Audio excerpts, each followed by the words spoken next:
Mungkin gue punya kandungan dalam tubuh itu sifat dopamin sama Apa relevansinya kandungan dalam tubuh dengan senyum ke orang lain? Apa?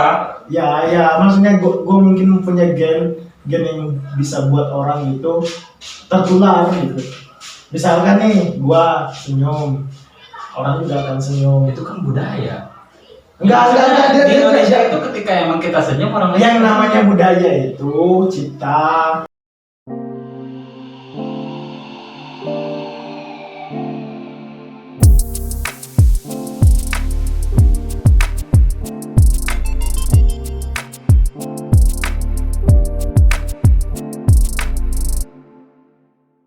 Oke, kembali lagi di podcast Pojok Rangga. Dalam hal ini kita masuk ke sesi tanya sahabat.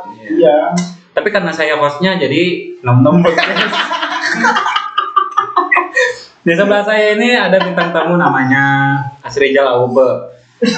Beliau ini pegiat aktivis di JPPR, juga mantan aktivis di kampusnya dulu. Sekarang Anda ngapain? Jadi pejabat Apa? pengangguran Jawa. Oke, nama Anda tadi Asrijal Aube ya?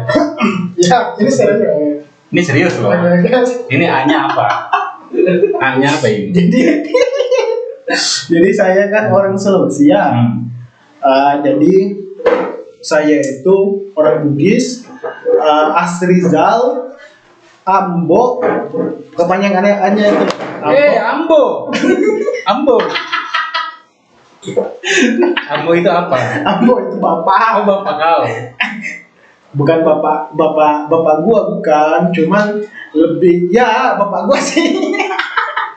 Jadi asli siapa? Ya. Ambo. Jadi Ambo itu bapak siapa?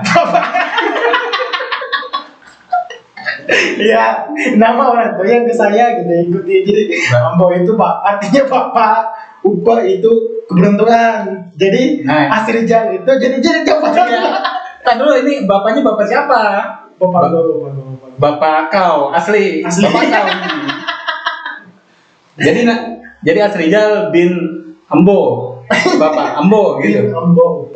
Oh, ya. Nah, Asrijal itu kepanjangannya kan Rijal kan laki-laki. Terus Ambo itu kan bapak, Upa itu keberuntungan. Jadi Asrijal itu laki-laki, bapak laki-laki yang beruntung. Intinya kayak gitu. Jadi bapak gua itu beruntung milikin gua. Kayak gitu loh. Bapak laki-laki yang beruntung. Yang namanya bapak itu kan pasti laki-laki dong. Bukan perempuan, masa bapak perempuan. Oke, karena Anda tinggal di Sulawesi, kita akan ngomongin budaya lah ya. Jadi, apa yang bisa share tentang budaya di kampung Anda di Sulawesi? Mungkin teman-teman kan belum tahu nih di Sulawesi kan. Kecuali emang yang nonton orang Sulawesi. Ya, semoga nanti gua share ke teman-teman gue yang ada di sana tuh. Jadi di Sulawesi itu kalau saya kan tinggal di salah satu kabupaten di Sulawesi Selatan dengan mayoritas suku hampir 99% itu suku Bugis. Suku Bugis itu salah satu suku yang di Sulawesi Selatan. Ini suku Bugis. Jadi Anda secara suku itu suku Bugis ya. Nah, saya mau tanya nih, apa bedanya suku Bugis sama kue Bugis? Bedanya apa tuh? Jadi saya kan bareng sama kamu kemarin ke tempat nikahan temen makan kue Bugis. Itu jangan dibahas.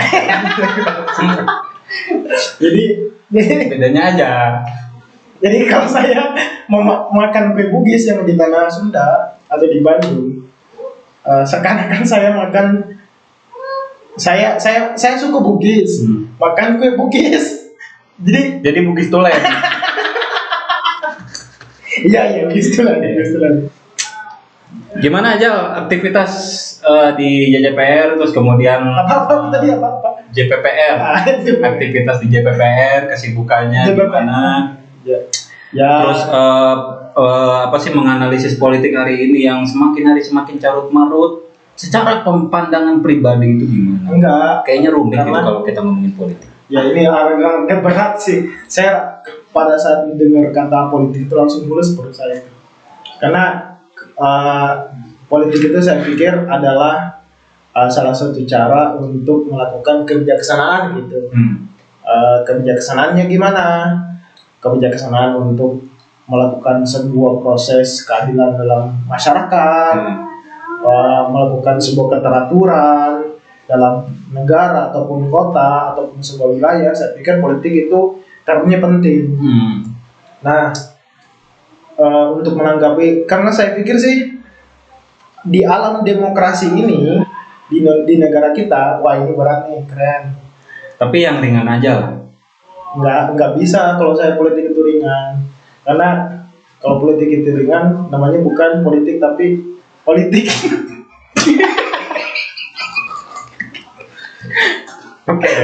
Oke. Sebetulnya nggak lucu, cuma karena lu ketawa, jadi gue ikut ketawa gitu. Paham sih? Jadi ketawa gue nular ya. Iya, oke lah. Karena gue gini sering melakukan survei Supaya apa? kecil-kecilan ke teman-teman, terutama cewek ya, Apa itu? yang Apanya yang disurvei dari cewek? ini tanggapan dia. Oh. Jadi kalau gua senyum, dia juga senyum. Kalau gua ketawa, dia juga ketawa. Berarti artinya kan ular ya. Mungkin gua punya kandungan dalam tubuh itu sifat dopamin sama apa sih? Apa relevansinya kandungan dalam tubuh dengan senyum ke orang lain? Apa? Ya, maksudnya gua mungkin punya gen yang bisa buat orang itu tertular gitu. Misalkan nih, gua senyum, orang juga akan senyum. Itu kan budaya. Enggak, Di Indonesia itu ketika emang kita senyum orang lain. Yang namanya budaya itu cita, rasa, dan rasa, anjir, keren. Gitu. Oke, jadi sangat berat sebetulnya kalau kita ngomongin politik. Ya, gua nggak sanggup. And by the way, lo di Sulawesi itu kalau nggak salah, kan gue habis nonton nih ya, pernah nonton salah satu film yang namanya tuh Tarung Sarung. Itu gimana tuh? Kan di Tarung Sarung itu kan ada yang namanya si Laleng Maleng Leng. Apa itu? Namanya tuh si Gajang Lala Lipa. Iya, si Tarung Gajang. Sarung. Iya. Jadi ketika jadi laki-laki di sana itu karena tadi siri ya. Kalau harga dirinya misalkan itu ternodai ataupun misalkan kesinggung atau apa, cara untuk menyelesaikannya salah satunya dengan tarung sarung atau si gajah lalu lipat. Artinya dua orang pemuda yang bertikai itu nanti dibekali ini bro Apa dengan tuh? badik tiap orang. Badik itu kayak Badik golok. yang berjuang. Badik itu golok kayak Oh, golok dua-duanya tuh saling dipasang terus saling nusuk tuh sambil layang sampai ada yang meninggal di dalam sarung. Saling tusuk. Saling tusuk. Oh, jadi kalau misalnya gua sama lo gitu dalam sarung terus, ayo tusuk dulu kamu. Nanti kamu nusuk celap gitu. Apa gimana? Ya, jadi Berantem saling gitu. berantem gitu, saling cepet-cepet buat kalahin lawannya. Jadi sebetulnya dari budaya itu bisa kita ambil pelajaran bahwa sebetulnya sifat kejantanan itu nggak main keroyokan kayak yang di Jakarta gitu kan. enggak. Jadi kayak Jadi Kalau- single factor. harga dirimu ternodai oleh individu yang lain itu harus diselesaikan secara man to man. Ada gitu ya. kata dari raja saya itu Warung Palaka. Ini serius ya. Raja apa? Raja Bone. Raja Bumi. Dia bilang kayak gini. Apa intinya saya pasal bukiskan siri petuaki di Illinois. Nareko siri tak dikecaki maka capak kuali mah bicara. Oh. Ngerti nggak? Ya. Jadi yang buat kita hidup atau kita hidup memiliki modal itu harga diri. Karena kalau misalkan harga diri kita yang diganggu sama orang, maka yang akan menyelesaikannya adalah ujung golok atau ujung badik. Tuh. Kuali itu senjata tradisional yang ada di sana. Jadi harga diri ya, sangat Junjung tinggi harga makanya diri. saling menghormati. Ada nama istilah sipakatau, sipakalebi, sipakainge, reba sipatoko, mali sipakainge, malilu siprape gitu. Ngerti nggak? Iya. Jadi sebetulnya oke lah orang sana menjunjung tinggi harga dirinya. Nah, kalau dibandingkan dengan harga beras,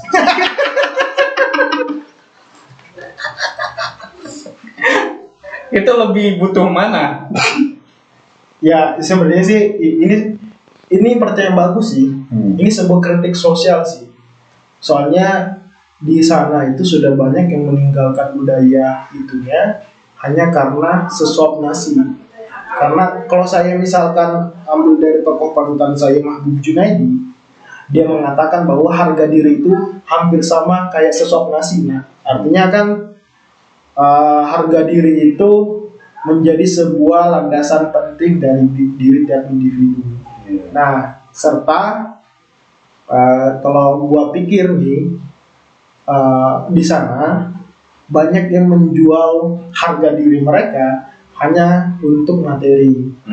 Ya, karena mungkin perkembangan zaman, susah nyari kerja nih ataupun apa, jadi ya lakuin aja nih yang dapat duit, dapat cuan-cuan. Padahal itu cuma sesuap nasi ya. Ya sesuap nasi. Biasanya kita makan sepiring nasi.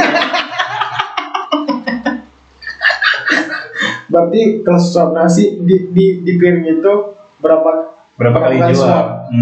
Misalkan ada 6 kali, berarti 6 kali ngejual harga diri. Jadi wajar.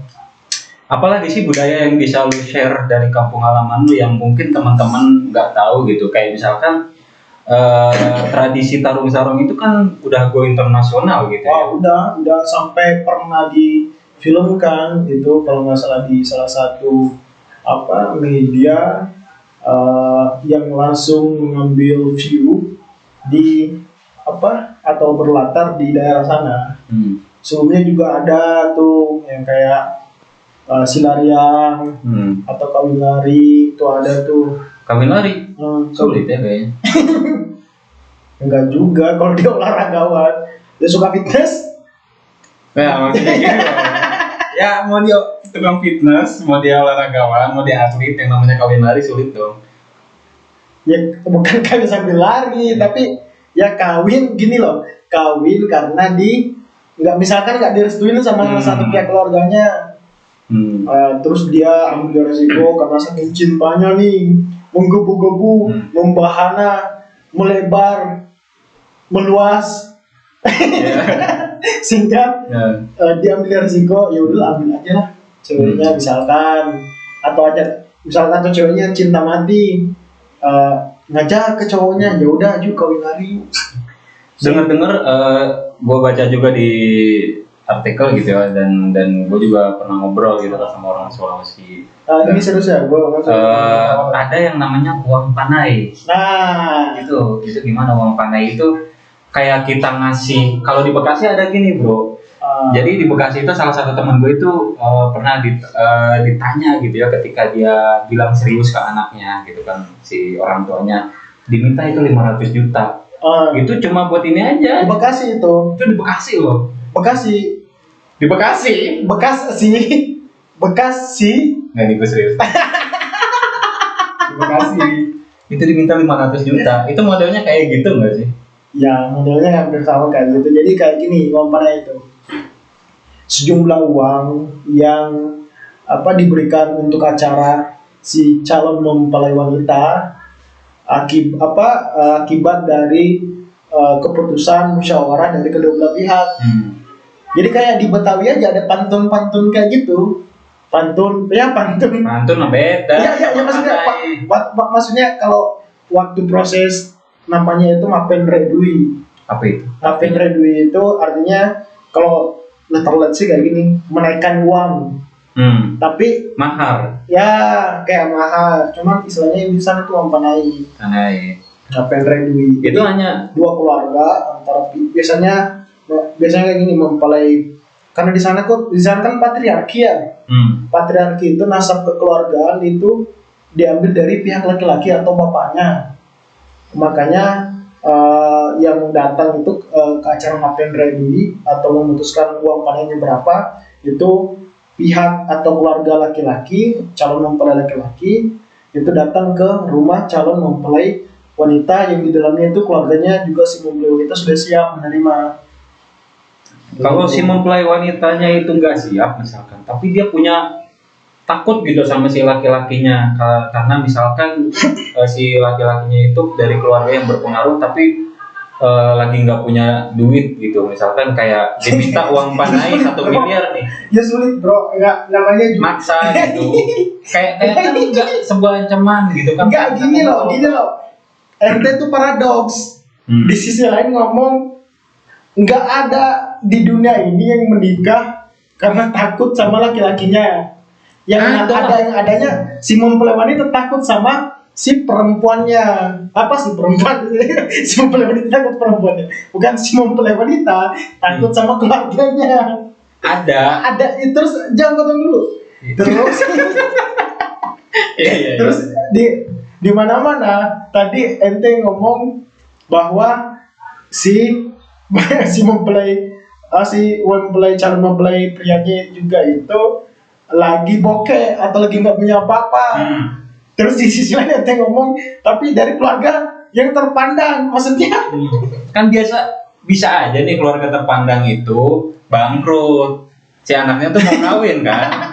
Nah si wanitanya itu kayak takut aja gitu kalau misalkan nolak, akhirnya kan dinaikkanlah apa sih namanya nominal panainya itu, semisal bisa kayaknya kalau diminta 300 juta dia mampu, makanya dinaikin misalkan sampai 1 miliar gitu. Oke, ada sih kasus kayak itu sampai uang panai sampai 1,5 miliar, 1,5 miliar, 1 set emas, 1 gudang beras, terus berapa petak sawah ada loh kayak gitu, terus satu rumah dengan harga segini juga ada loh di sana. Cuman kalau kasus kayak gitu ya memang jadi untuk menolak pinangan dari calon mempelai pria itu bisa jadi dengan cara seperti itu, menaikkan.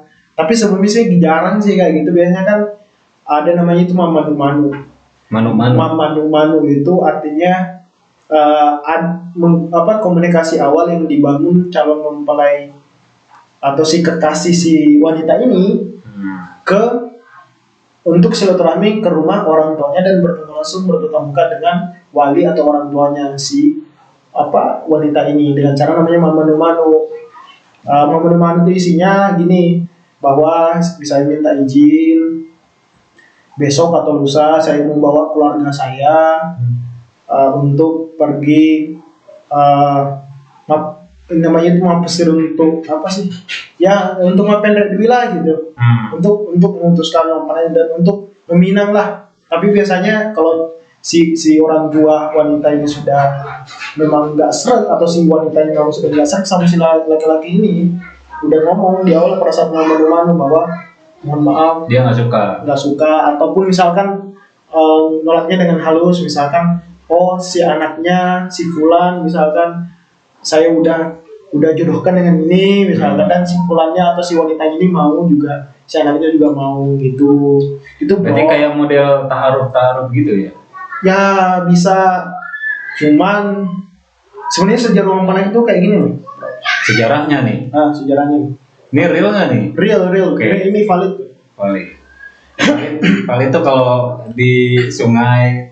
Valid. Oke, serius. Ini ngomongin sejarah. Oke, sejarah. Jadi dulu itu waktu zaman VOC penjajahan, ini referensi yang saya baca. Itu orang-orang Belanda dengan sesuka hati menikahi para wanita di sana, termasuk wanita-wanita bangsawan. Jadi di sana tuh masih memakai ada namanya bangsawan atau keturunan raja-raja. Terus si VOC ini atau Belanda ini, penjajah ini tidak melihat bahwa dia itu keturunan raja apa enggak. Yang penting dia si VOC atau si penjajah ini suka, dia kawin aja. Terus setelah dikawin gampang untuk ninggalin. Jadi seakan-akan orang-orang sana, masyarakat sana dulu melihat bahwa anjir kita tuh kayak nggak punya harga diri gitu. Anak gua misalkan dinikahin terus tiba-tiba setelah puas Ngapa itu? Apa? ya itulah saya puas lah untuk memuaskan. Kalau cuma kayak gini kenapa harus nikah? Gitu maksudnya.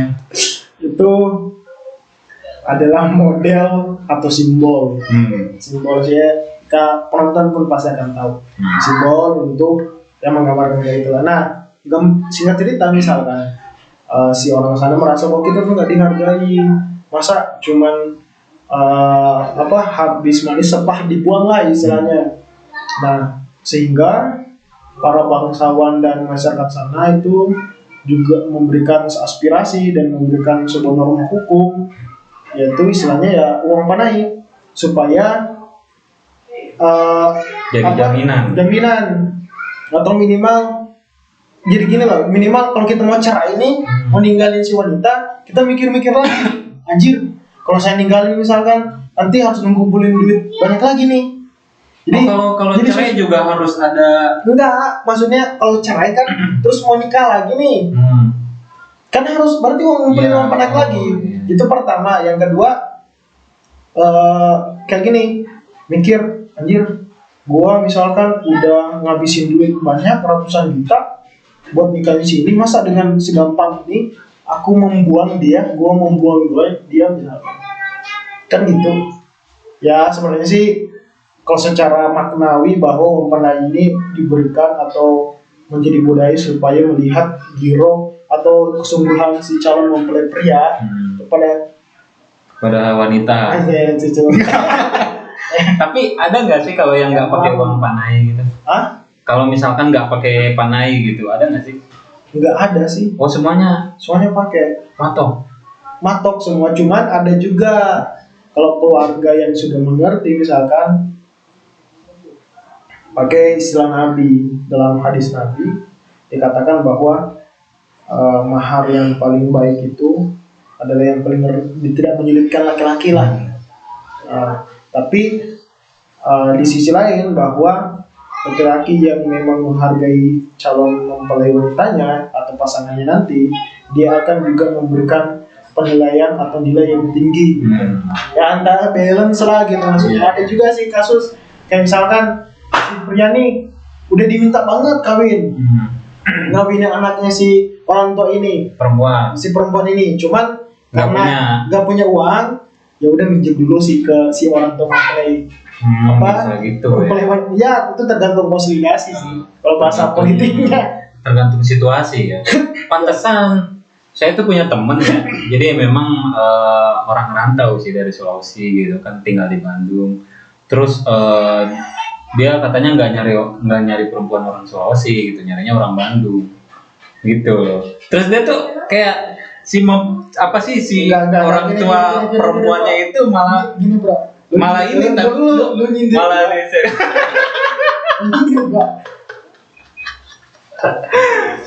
ya dong gitu.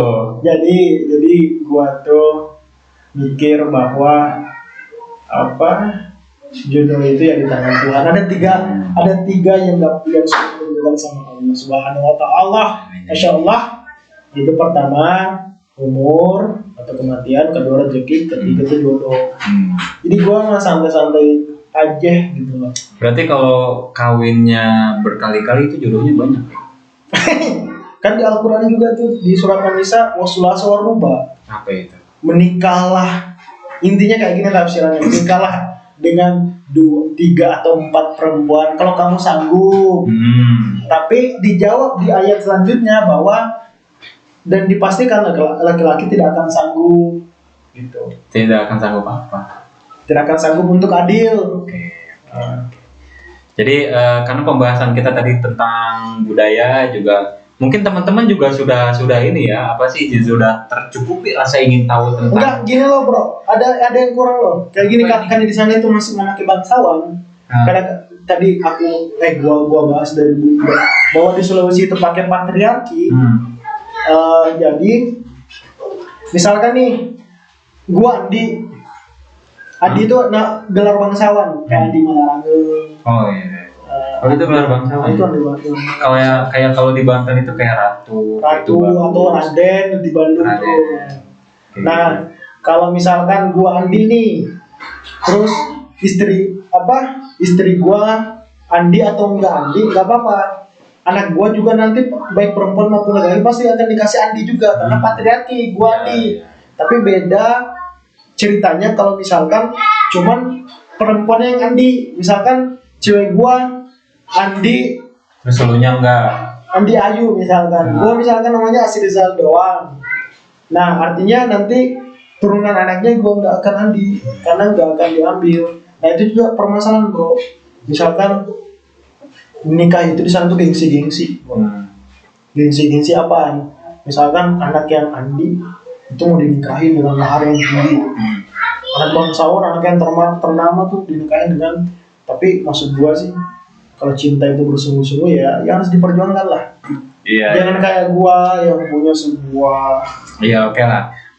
Oke, pembahasan makin kesini tuh makin rumit, terlebih kalau kita berbicara masalah cinta karena cinta itu tidak bisa diungkapkan dengan kata-kata sih sebetulnya. Dan nggak bisa ditebak. Nggak bisa ditebak. Dan nggak bisa diterka. Ya. Dan rasa itu nggak bisa untuk dihilangkan dan nggak bisa diundang kayak jelangkung. Datang tak diundang. Oke, gini ya. Oke, karena pembahasan kita terlalu melebar, kemudian juga waktu kita kayaknya sudah cukup untuk bincang-bincang bersama sahabat Asrizal ini. Habis ini mau kemana nih kira-kira? Ada acara? Gua mau tidur. Oke. Sangat sibuk sekali sepertinya ya. Ini lelah habis. Jadi banyak acara mau tidur. Jadi rebahan gitu. Itu rebahan itu menjadi schedule harian saya. Jadi kalau gua nggak rebahan sehari, otot punggung gua. Oke, tetap pantengin. Jangan lupa subscribe, like, dan share Podcast Pojok Rangga bersama saya hostnya Ando Mistik. Sampai jumpa di pertemuan sesi selanjutnya. Dadah.